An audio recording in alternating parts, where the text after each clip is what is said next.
Arduino gives you a few methods to install libraries in your Arduino IDE. It's well documented, and this ensures that software is delivered to you in a controlled manner. The abstraction is great, but it does pull you away from understanding what's happening in the background. Under the hood, your program is still just a collection of source files held together by header files. They can be in various folders on your system, but none of that's clear to you because you just see the one .ini and maybe a couple tabs next to it.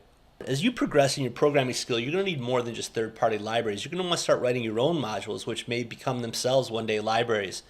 I'm going to go into the mechanics of how Arduino IDE handles your various source files and locations so you can understand why you're putting things where you do and how you can put things in the right place to start to build your own organized code.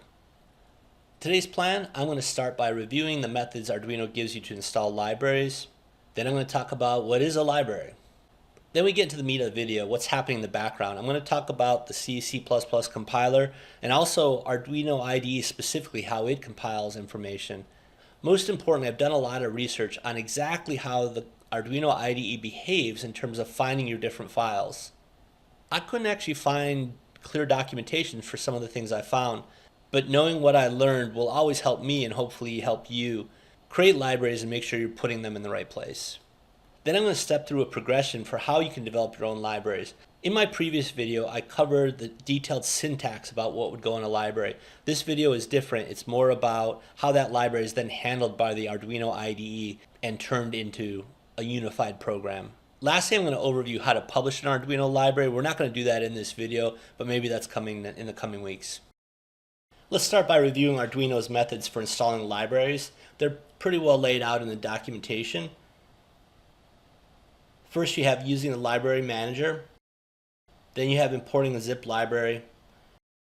Then you have manual installation. Library manager. So you know that in Arduino IDE, in your preferences, you can select the sketchbook location. I have the folder named projects. And when we come to VS Code, you can see we're in my folder named projects. You're always going to have a libraries folder, and that's going to be where Arduino stores whatever libraries you download. So we come over to the library manager, put in some search terms, and scroll down. You can select a version if you choose, and then install. We flip back to VS Code, and you can see that that library is now in our libraries folder. Second method is importing a zip file. I'm going to search for Adafruit DHT library. Whenever you get to a GitHub repo, you can see we have a .h and a .cpp. You can always go to code and download a zip file. You don't need to extract the file. Oddly, you have to go to a different location now in Arduino IDE. We go to include library, select that file, and the Arduino IDE will extract it for you and install it in the folder. And you can see there it is. The third method is the manual installation, which is just doing what we just did, except Arduino doesn't do it for you. Now I'm going to look for a Git repo for another Adafruit library, the HTU21D. When you extract this zip, you're going to get a folder with library files in it. You do not want to copy the library files themselves. You want to copy the entire folder into your libraries folder. Arduino will always look 2 levels down to find your library files. As I mentioned with Arduino IDE, because of the abstraction, you're installing libraries, but you don't really know what they are. In fact, they really are just a code module. You're going to have the same header files and source files that you do in any other C program. Here you can see my Wi-Fi tools. There's a .h and a .cpp. PubSub client is the popular MQTT library. It also has a .h and a .cpp in a source folder. The DHT sensor library installed has the same. So what is a library? Notice that anything that comes from Arduino has a library.properties file. That gives them some structure so that you can fit your library into their system. And also notice at the bottom here we have a README file because this code is saved in a Git repo and you need to have some instructions for the user on how to use it. I think I'm bringing this up because right in the very beginning, it's hard to understand what a library is compared to the code that you're writing. And my point is, it's the same thing. It just comes with some documentation so that you know how to use it. In this section, I want to talk about what happens in the background when your software is being built.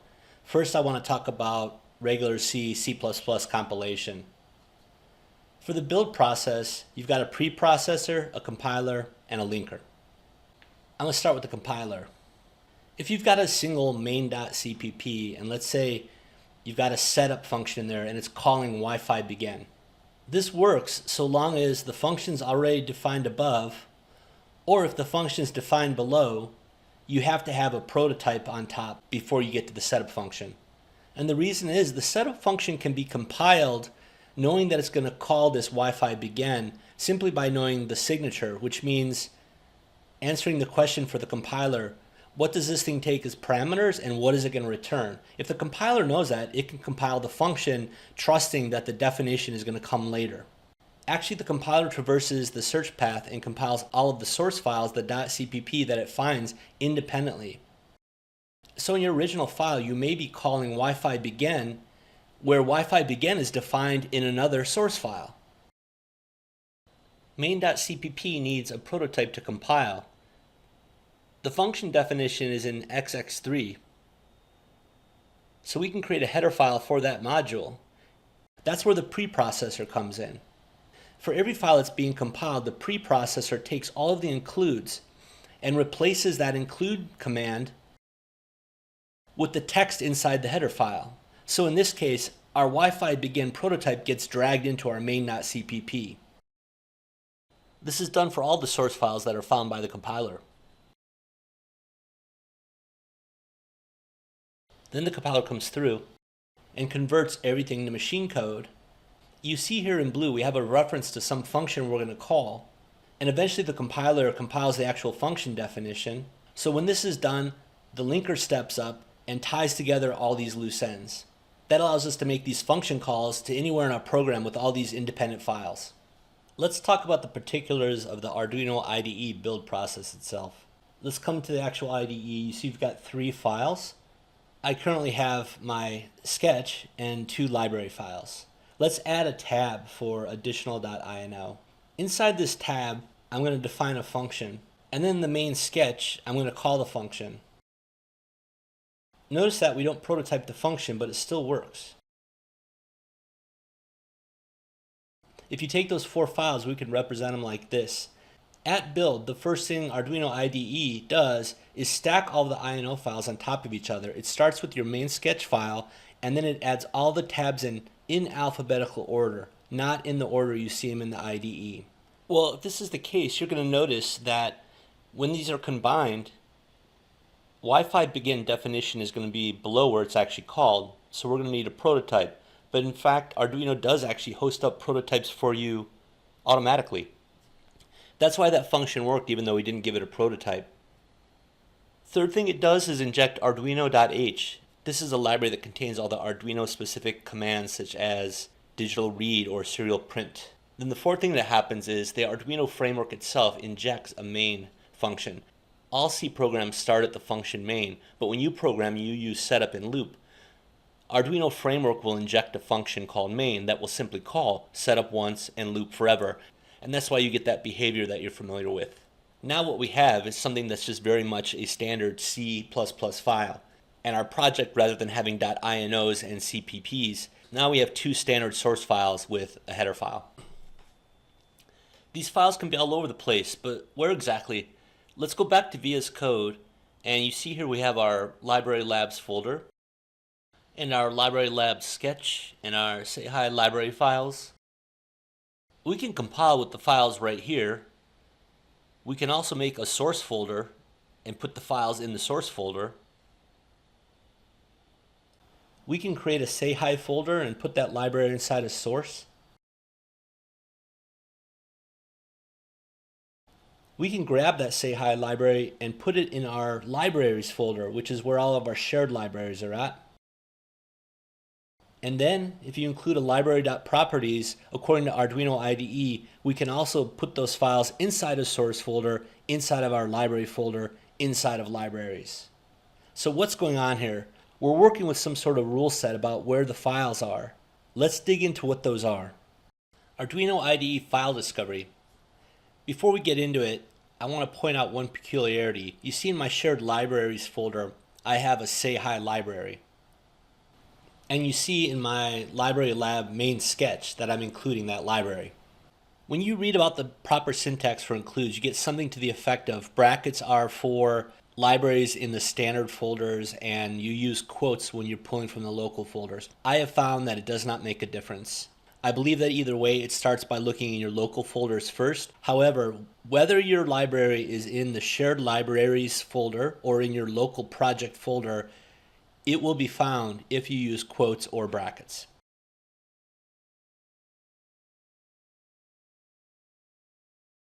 Let's talk about the actual file discovery, starting with the shared library folders. You see there are two bullets, one for before or after version 1.5. In the docs, I have this nice picture, which I interpret as saying there are three paths. If you don't have a library.properties, your files must be discovered in the root folder of the library without recursion. Recursion, by the way, means they will search not only in the actual folder, but any subdirectories of that folder. If you do have the library.properties, then you have a choice. You either include the source folder, which allows your files to be found recursively in source, or you don't use the source folder, in which case they must again be found in the root library folder without recursion. So let's see these rules in action. For the non-blocking DHT sensor library, you see that we've got our source files in the root folder. There is a library.properties, but they've elected not to use source. PubSub client is using the source folder, so their files could be found recursively, but they're not. Down the Wi-Fi tools, you see there is no library.properties, so there is no opportunity to use anything other than this folder for the files. Then in Say Hi, you see I did add a library.properties, so I am allowed to use the source folder here. The rules are quite different for the local project folder. I'm going to grab these Say Hi library files and bring them down into my project root folder. You see now in the Arduino IDE we can see the Say Hi.h and .cpp. When you're pulling your library out of the shared libraries folder, you don't need to put a path, you just say the name. That's going to work here as well because we are giving it the path. The path is our current folder. As I mentioned before, it does not matter if we use brackets or quotes, both work. We can create a source folder and put them in there. It's still going to work, except we need to add that path to our include. The .h requires an actual path. The CPP is found automatically. We can create a Say Hi folder, put our files in there. Now we're 2 layers down. You might do that if you've got other libraries you're putting in source. That'll help keep things clear. We again just need to update the path. Compile and it works. Now I haven't seen anything explicit about this source thing, but do you see here it says only the source folder is added to include search path, both for the sketch and the library. So I don't know if they're saying they added the source folder to the search path in the sketch folder, but it is acting that way. Here's a summary for the rules. For libraries that are stored in the shared libraries folder, do not include the path to the header file. Simply include the header file, for instance, Wi-Fi tools.h. Does your library folder have a library.properties file? If not, the files must be in the root directory of the library. If yes, they can be in the root directory or in source, where any additional .cpp files can be found recursively within source. Here's a depiction of your two options. We've got 2 libraries in our libraries folder. Wi-Fi tools doesn't have the library properties, and the files are found flat within the Wi-Fi tools folder. In the Say Hi library, we do have the library.properties, so we can elect to put the files in a source folder. However, that's not required. For libraries in your actual project folder, the rules are quite different. All of your includes must have the path, relative either to the location of the file that's calling the include or to the project root directory itself. All .cpps will be found automatically if they're in the project root or anywhere in source. If they're not neither of those two, they must be explicitly included with a path. Here's examples of your 3 options for local libraries. Either put your library files right next to your sketch, put them inside a source folder, or put them inside a folder inside your source folder. So here's the workflow for developing your first library. I'm going to knock out a header file and a source file. For more on the actual syntax of a library, I'm linking my previous video on making libraries. This section isn't about the details of the library itself so much as where do you want to put it in your file system based on how Arduino IDE treats you. Always start in the project root. So long as your files are there, you'll be able to edit them in the Arduino IDE. We've got to include arduino.h because we're using an Arduino function, and this is not one of the INO files in which Arduino will inject the arduino.h on your behalf. You've got to do it manually. Let's go ahead and add those functions to our sketch and compile it. So you keep your files in this area and work on them until you're confident that they're working.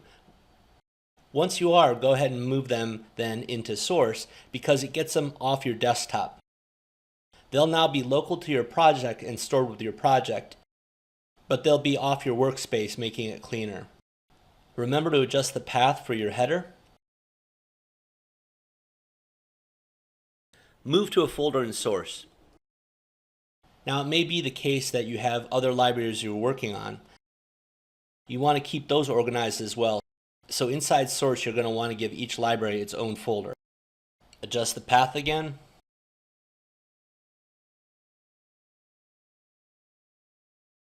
Once your code is locked in, you know it works, you're ready to move it out to the libraries folder and share it with the rest of your projects. Go ahead and grab the entire folder and move it into libraries. Now any of your Arduino sketches can call this in and use its functionality.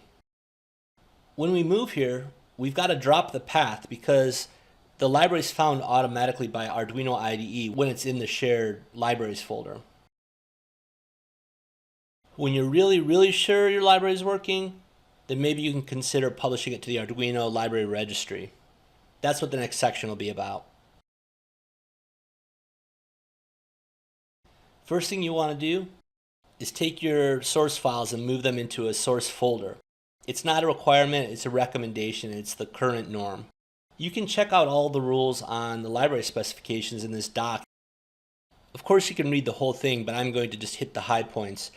You also are required to include a library.properties. This is where you're going to load your base information about you, the library, other metadata to identify your work. For now, I'm going to just paste in the sample they gave us there in the docs. Obviously, if you're doing this for real, you've got to think about these values for a little bit. Next thing you want to do is add examples. We already have one. However you're using your library, like we just did, we've got a sketch, librarylab.ino, that's using it. You can take that and add it to the examples folder. And when you do that, your sketch will be included in the example folders in Arduino IDE. Add a keywords.text. By calling out the different public functions and methods and the constructor that you've got in your library, you're signaling to the Arduino IDE to lint these a certain way so they're more visible. Linting referring to the color formatting that you get to help the variable name or the method name stand out. You should add a license. MIT is the most common. You can read about it. There's a single generic block of code that you can enter and then edit with your name and year. All of your source files can include the license as well. There's an abbreviated way of calling this out. You're effectively saying, check the license in my folder. All right, well that wraps everything up. Hopefully that gives you a different perspective on the libraries you're installing and gives a little clarity for what Arduino IDE is doing in the background. If these topics interest you, I'm going to be talking for weeks. So if you subscribe, you'll get more of the same. Right now I'm covering firmware, but actually I'm targeting IoT in general. So we'll get into a lot of things besides firmware. But for right now, I want to talk about the basics and just getting your ESP32 to connect to the cloud. I'm Larry. Thanks for watching. Catch you next week.